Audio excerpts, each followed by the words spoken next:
The cabin stood alone, a solitary figure amidst the wilderness. It was nestled deep within the vast, unforgiving wilderness of the Appalachian Mountains, surrounded by towering trees and rugged terrain. Time and weather had worn its wooden frame, painting it a shade of grey that blended seamlessly with the fog that clung to the mountainside, giving it an almost ethereal appearance. To most, it would appear as a forgotten relic of a bygone era, a testament to the relentless march of time, standing as a silent witness to the changing seasons and the passage of years.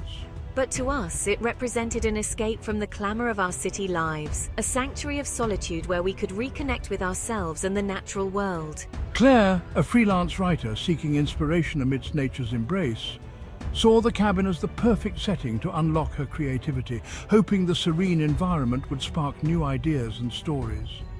Mark, an aspiring photographer, yearned to capture the raw beauty of the Appalachian wilderness through his lens, eager to immortalize the untouched landscapes and the subtle play of light and shadow.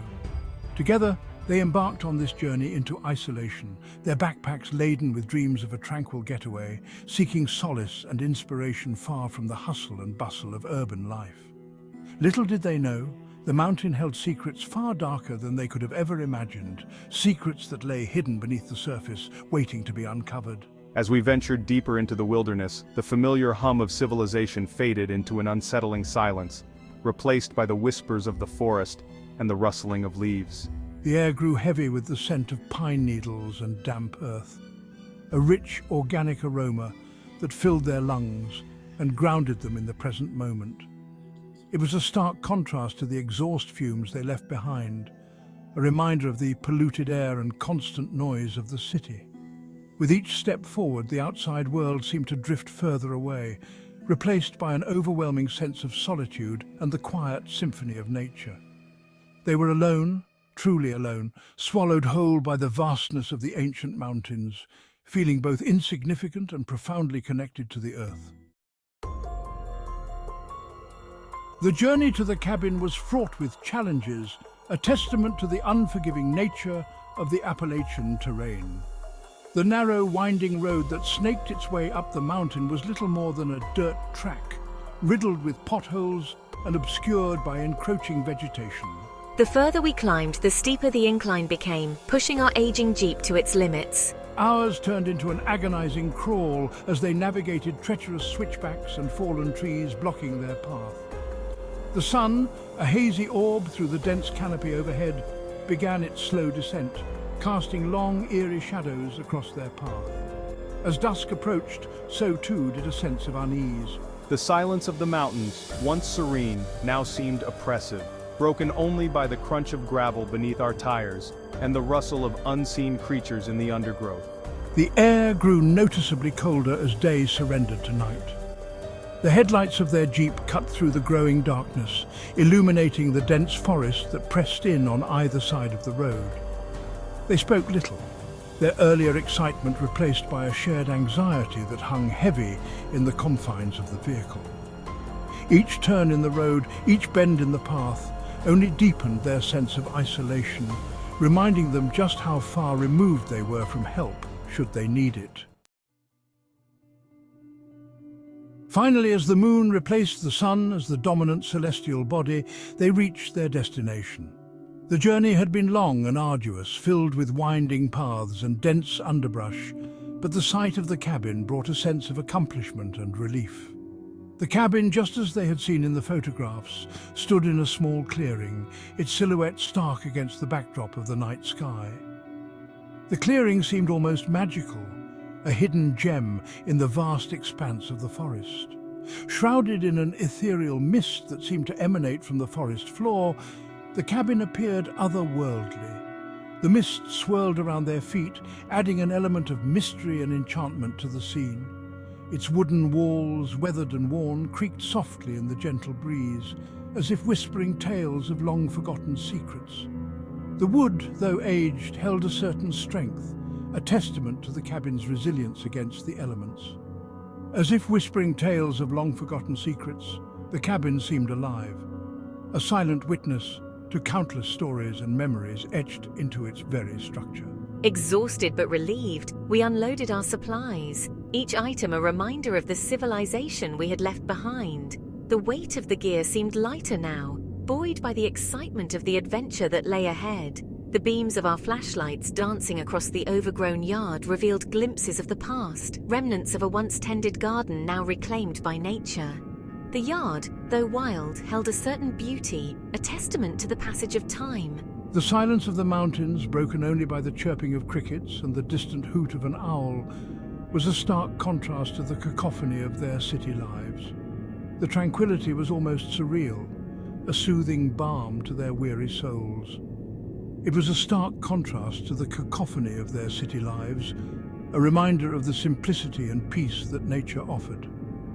The transition from the bustling city to the serene forest was both jarring and refreshing. It was both unsettling and strangely comforting. The forest, with its shadows and secrets, held a promise of adventure and discovery, but also a hint of danger and the unknown.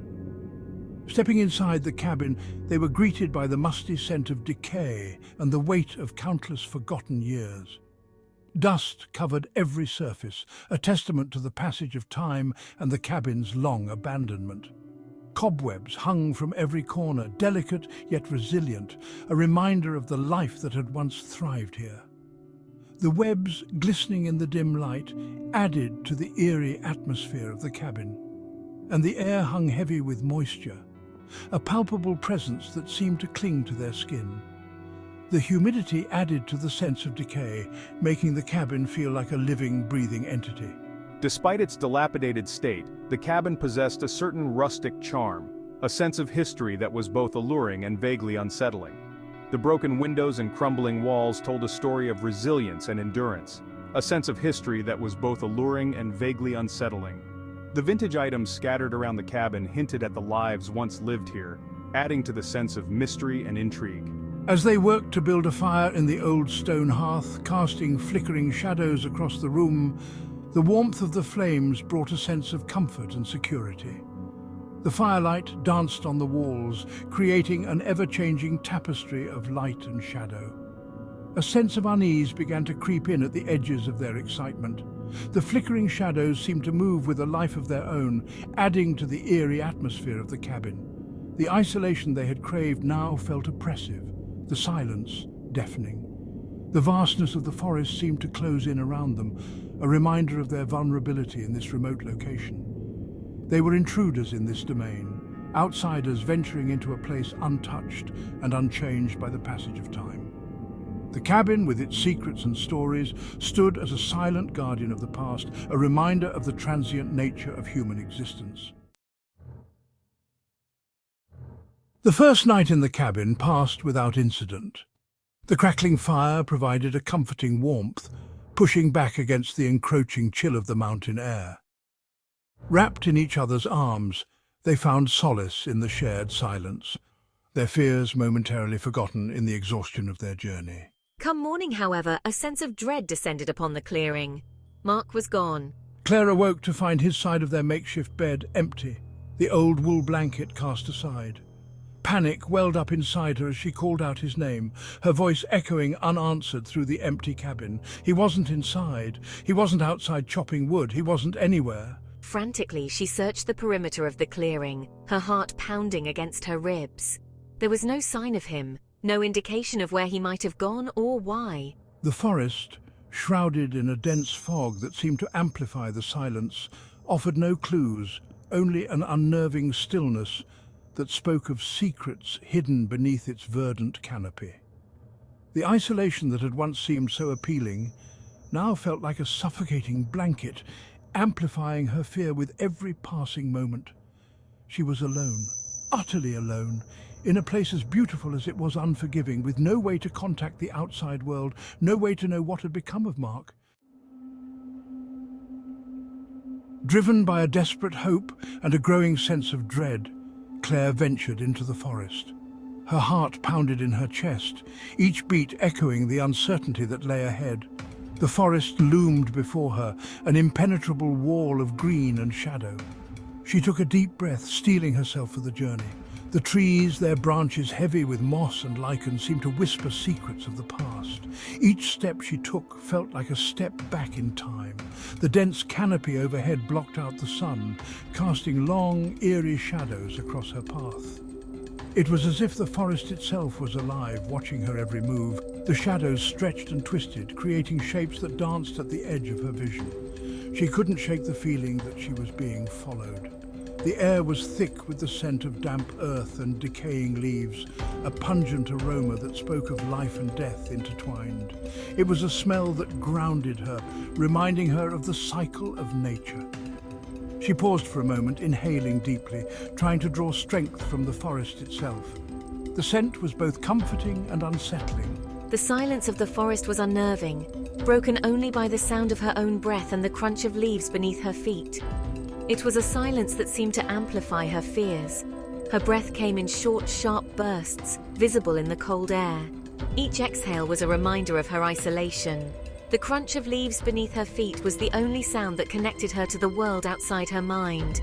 It was a fragile link to reality. Every creak of a branch, every rustle in the undergrowth, sent a jolt of fear through her. Her mind conjured up images of unseen dangers lurking just beyond her sight. The rustling in the undergrowth could have been a small animal, but to Claire, it felt like a predator stalking its prey. She spun around, eyes wide, heart racing, but there was nothing there, just the forest, silent and still. Her mind conjured up images of unseen dangers lurking just beyond her sight. The forest seemed to close in around her, its secrets hidden in the shadows. As she delved deeper into the woods, the whispers began. They were faint at first, barely audible over the sound of her own footsteps. The whispers were carried on the wind, faint murmurs that seemed to emanate from the trees themselves. They were too soft to discern, too fleeting to grasp. She strained to hear, but the whispers eluded her, slipping away like shadows in the night. Yet their presence was undeniable, weaving a tapestry of unease around her. The whispers grew louder, more insistent, as if the forest itself was trying to communicate with her. They seemed to come from all directions, surrounding her. She turned in circles, trying to pinpoint the source, but it was impossible. The whispers were everywhere and nowhere. The unease grew, wrapping around her like a shroud. The forest, she realized, was alive, pulsating with an ancient energy that both fascinated and terrified her. It was a place of power, a place where the veil between worlds was thin. She could feel it in the air and the very ground beneath her feet. The forest seemed to pulse with a light of its own, a soft, eerie glow that illuminated the path ahead. It was both a guide and a warning. With each step forward, the hope of finding Mark dwindled, replaced by a growing certainty that something was terribly wrong. The forest held its secrets close, guarding them jealously. Her heart ached with the fear of what she might find, or worse, what she might not find. The forest seemed to mock her, its whispers growing louder. The mist began to rise, swirling around her feet, obscuring the path ahead. It was as if the forest itself was trying to lead her astray. It was a place of shadows and whispers, where the line between reality and nightmare blurred with every passing moment. She had to keep moving, had to find Mark. The twilight deepened, the forest growing darker with each step. She could feel the weight of the forest's gaze upon her, a silent witness to her journey.